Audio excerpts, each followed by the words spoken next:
Era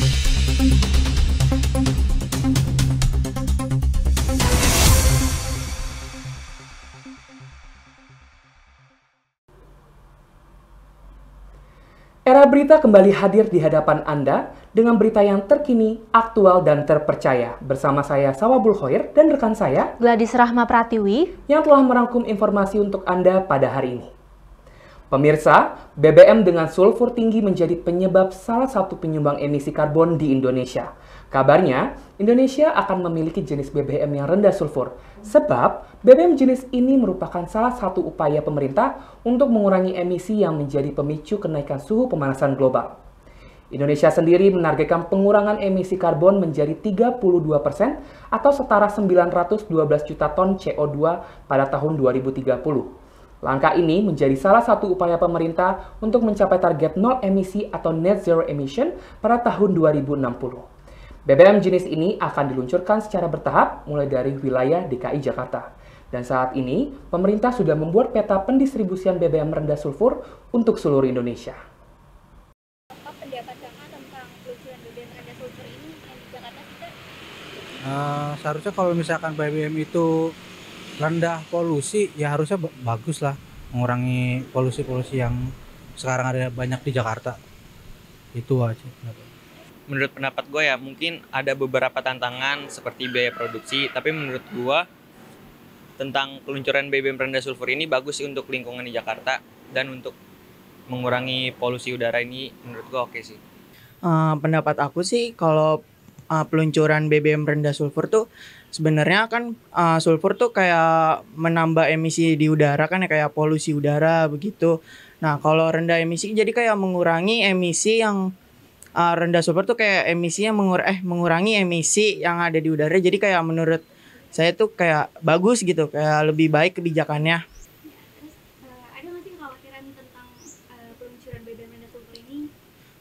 Mungkin kalau kekhawatiran sih sejauh ini belum ada ya, karena kan belum ada uji coba yang lebih lanjut lagi terkait dampak apa dan apa pengaruh ke lingkungan sekitar atau masyarakat sekitar atau alam-alam sekitar.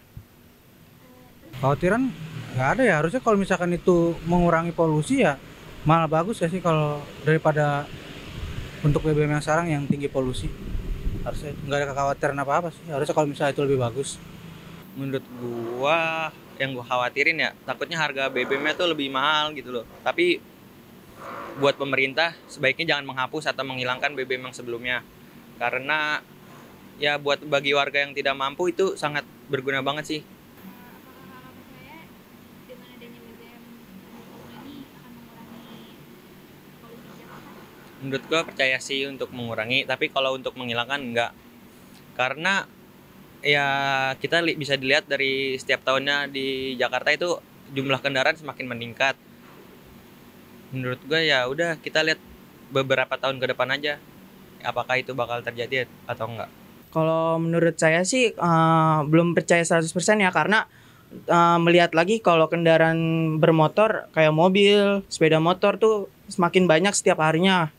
Jadi kalau kayak begitu menurut saya kayak kurang percaya. Nggak percaya sih ya.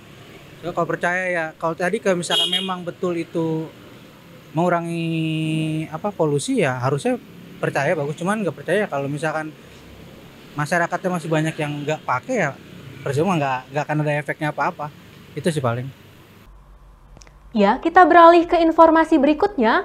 Pemirsa, Komisi Pemilihan Umum atau KPU Jakarta telah melaksanakan debat pertama pasangan calon gubernur dan wakil gubernur untuk Pilkada Jakarta pada hari Minggu 6 Oktober 2024. 3 pasangan calon yang mengikuti debat adalah Ridwan Kamil Suswono, Dharma Pongrekun, Kunwardana, dan Pramono Anung Rano Karno. Sementara itu, KPU juga mengumumkan bahwa debat pilkada akan dilaksanakan sebanyak 3 kali selama masa kampanye berlangsung. Komisi Pemilihan Umum menyelenggarakan debat perdana calon gubernur dan wakil gubernur DKI Jakarta 2024 yang digelar di Jakarta International Expo, Kemayoran, Jakarta Pusat pada Minggu 6 Oktober 2024. Acara debat ini mengusung tema penguatan sumber daya manusia dan transformasi Jakarta menjadi kota global. Debat ini dihadiri oleh 3 pasangan calon yang siap bersaing untuk memimpin Jakarta dalam 5 tahun ke depan. Peserta debat tersebut diantaranya adalah pasangan calon gubernur dan wakil gubernur nomor urut 1 Ridwan Kamil Suswono, paslon nomor urut 2 Dharma Pongrekun Kunwardana, dan paslon nomor urut 3 Pramono Anung Rano Karno. Debat tersebut terdapat 6 segmen dalam waktu 150 menit, diantaranya pada segmen 1 memaparkan visi misi, segmen 2 dan 3 menjawab pertanyaan dari ke-7 panelis dari berbagai bidang keilmuan. Kemudian segmen 4 dan 5, setiap paslon diberi kesempatan untuk saling bertanya satu sama lain. Dan terakhir di segmen 6, para paslon memberikan pernyataan tertutup. ASN di pemerintah DKI Jakarta ini tentu saja harus tetap memiliki integritas dan penuh melayani, transparan dan transformatif. Dalam debat tersebut ada hal yang unik. Para pendukungnya menyuarakan slogan kampanye. Teriak para pendukung dari masing-masing paslon menggema dan meramaikan J-Expo Kemayoran. Assalamualaikum, waalaikumsalam, assalamualaikum, waalaikumsalam. Ridho datang untuk menang. Sorak pendukung Ridwan Kamil Suswono.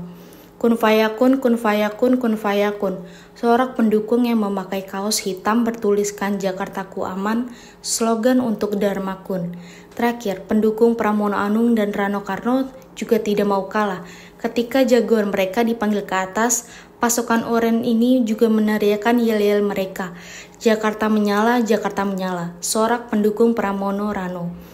Serta KPU DKI Jakarta menjadwalkan debat tahap 2 dari calon gubernur dan wakil gubernur di Pilkada Jakarta pada 27 Oktober dan dilanjut debat ketiga pada 17 November mendatang. Informasi tadi sekaligus menjadi berita penutup perjumpaan kita pada hari ini. Saya Gladys Rahma Pratiwi dan rekan saya, Sawabul Khoir, beserta tim redaksi yang bertugas mengucapkan terima kasih atas kebersamaan Anda dan sampai jumpa.